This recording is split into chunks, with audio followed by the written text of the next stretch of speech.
Hey, how's it going, everyone? Justin again, as always. Thanks for watching my channel. Welcome back. I got a message on YouTube not too long ago. Let me stumble around and see if I can remember. This was earlier yesterday from Christian Hernandez. Commented, "What's the difference between technician and mechanic? Can you go into more detail?" Yes, I can. Christian, look, there's a couple of key differences. If you haven't already found the video that you're looking for and you just want to hear my response, I'm more than willing to give you my response and try to put it into a video so that way you can see my perspective of things. So for me, a technician would be somebody that utilizes a scan tool more often than not. DVOM or digital volt ohm meter more often than not. Relay buddies, constantly testing circuits to see if they're complete, what the issue is, checking out check engine lights, checking fuel trims. Maybe they're using a scope. Maybe they're doing more like compression tests or leak down tests or pressure tests of the vehicle to figure out what the root cause of the problem is, and then out their bay into your bay, they proceed with the next diagnostic troubleshooting, and you're left doing the repair. So they do all the thinking.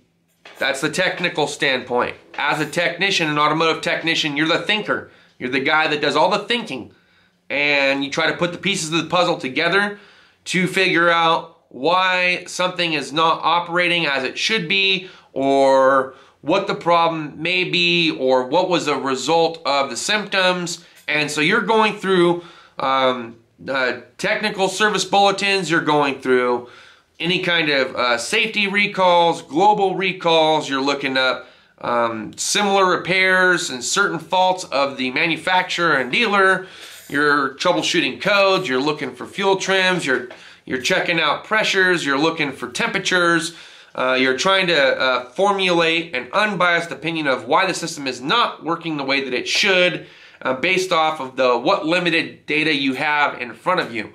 So it's your job as a technician to take the data that you have in front of you and expand on it.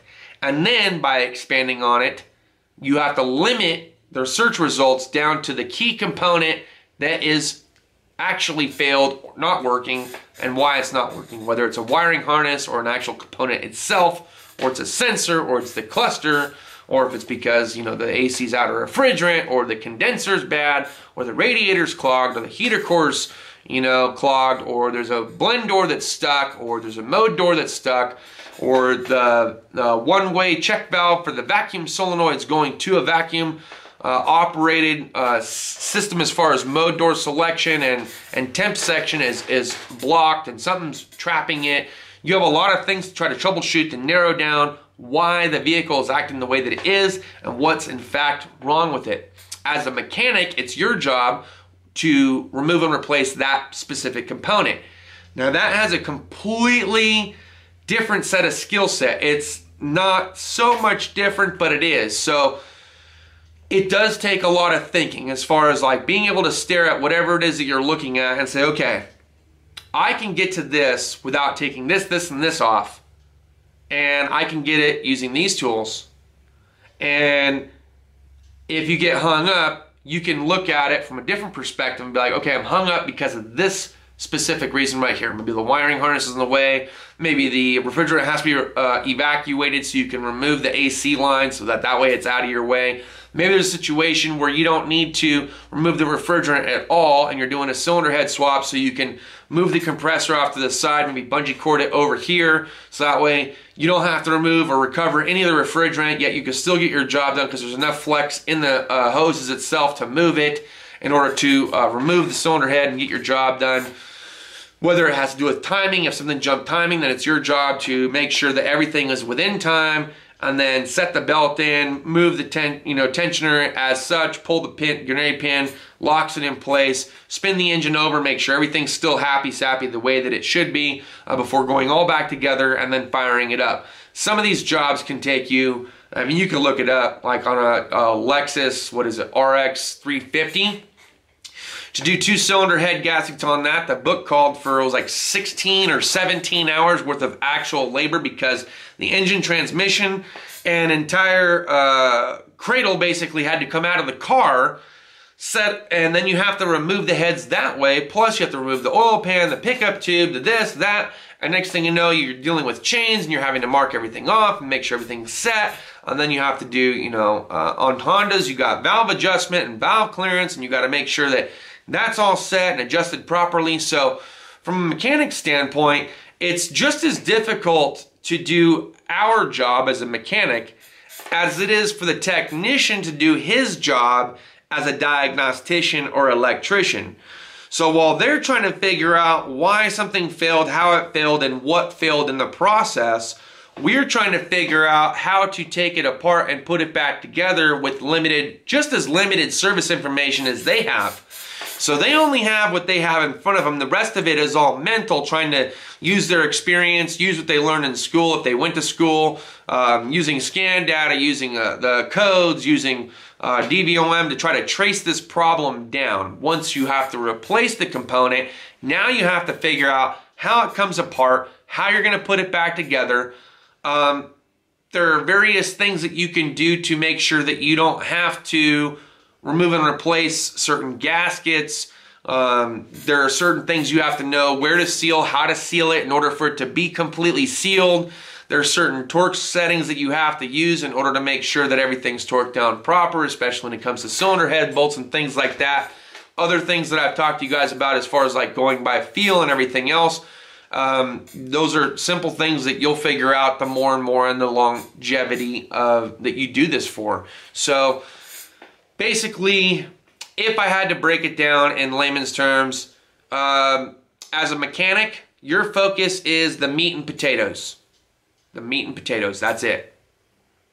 Eat it. It is what it is. As far as the diagnostician, your job is seasoning and your job is cooking. So you cook it, you season it, then you give it to the person to eat, and it's their job to eat it. And if it tastes like shit or something didn't work out well, you know the answer. Which has happened. Various times I've had people try to diagnose something. They tell me this is the component that is bad, and I go to remove and replace said component, and then after removing and replacing it, that component is fixed. It's now new, but now it's still acting the same and it still runs like crap. So now what's the problem? So now the technician has to go back in, reinvestigate the whole entire thing, go cover all of his bases, go back through everything, check everything like he did before. And the result could be as simple as we got a bunk part. Let's face it, these aftermarket parts, they're not made very well. Some of them are made in Taiwan, some of them made in China, some of them made in Mexico. You just don't know where it's going to come from and what kind of parts they use in order to develop this key component that you need. And next thing you know, the quality isn't there, and as a result, it's causing the same exact issue you had before. All the while, it ended up being the part that you put in it to begin with. Nothing changed because it ended up being a junk part. It's like another reason why I don't buy certain things from AutoZone. Another reason why I don't buy certain things from Napa. There are certain things that I won't buy from O'Reilly's. There are certain things that I will not buy from CarQuest or Advanced Auto. Not every auto parts store is perfect, and it takes years to figure out whether or not that component's going to work for you if you bought it from that particular place. That's all I got for this video, guys. Thanks as always for watching. Look, I hope it helped you. I hope it answered your question, Christian. I appreciate you commenting and asking it. We'll see you guys next time. Deuces.